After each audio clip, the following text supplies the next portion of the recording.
Dear Nick, thank you for the undated letter I received in my postbox last week.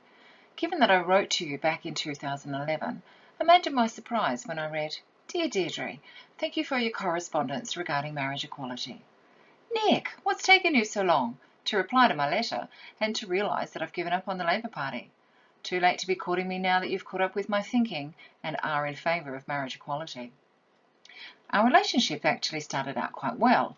I've been a long-term Labor supporter and I did receive excellent service from your office when I needed help in convincing Telstra they owed me a bucket load of dosh, and I'm very grateful for that. But I was super pissed off when you volunteered Playford for income management trials. I see income management as a classist extension of the Howard government's racist Northern Territory intervention in 2007, a raft of measures in the guise of eradicating child sexual abuse. Any legislation which requires the suspension of the Racial Discrimination Act is wrong. That the Rudd and Gillard Labor governments continued the intervention and, in order to reinstate the Racial Discrimination Act, actually extended it to other low socio-economic areas was disgusting. As Philip Mendes has written, neither the Northern Territory intervention nor place-based income management do anything to address broader structural disadvantages.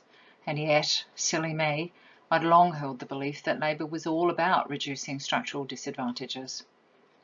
There was also the debacle around offshore processing of refugees. I hate that dehumanising language of processing. Makes it sound like refugees are ingredients for a recipe, which of course they are. We're checking to see if they will fit into our secular Christian white-dominated society. I've never been so ashamed of Australia as I have been since the whole boat people debacle began.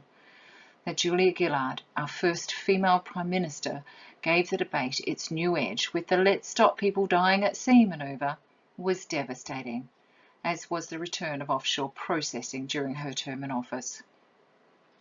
Then there was the shifting of single parents from the single parenting payment to the New Start allowance in 2013. Gee, thanks Julia. You wouldn't notice the loss of $60 a week, but I bet they did.